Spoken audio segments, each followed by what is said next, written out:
So the reason you're always fussing and fighting with your spouse, with your husband, has nothing to do with him. Today at church, we were studying or looking at James 4.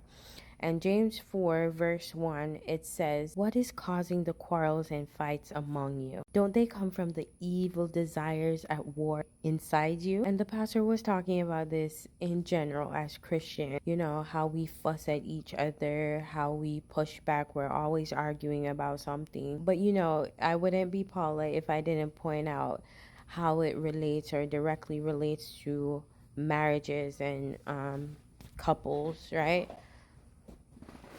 This fly.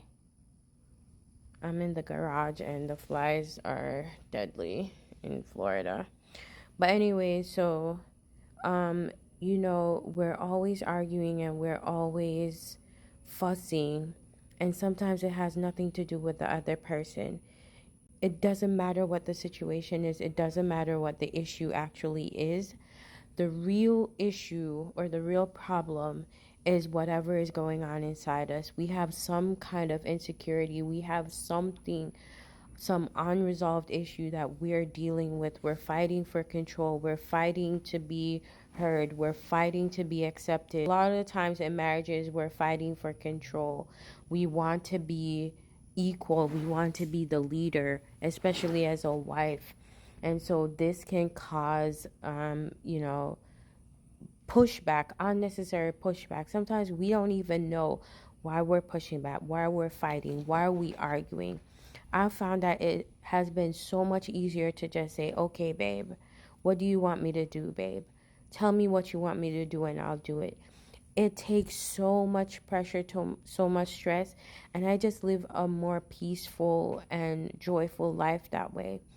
But who would have thought? Because for so long I held on to this notion that if I did not have a voice or if I wasn't in control, then I would be worthless, or I would, my value would somehow be diminished, right?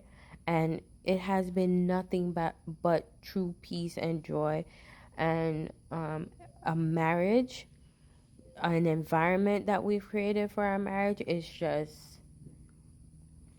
chef's kiss. It's just so godly, so righteous. You know, we're always craving more of God.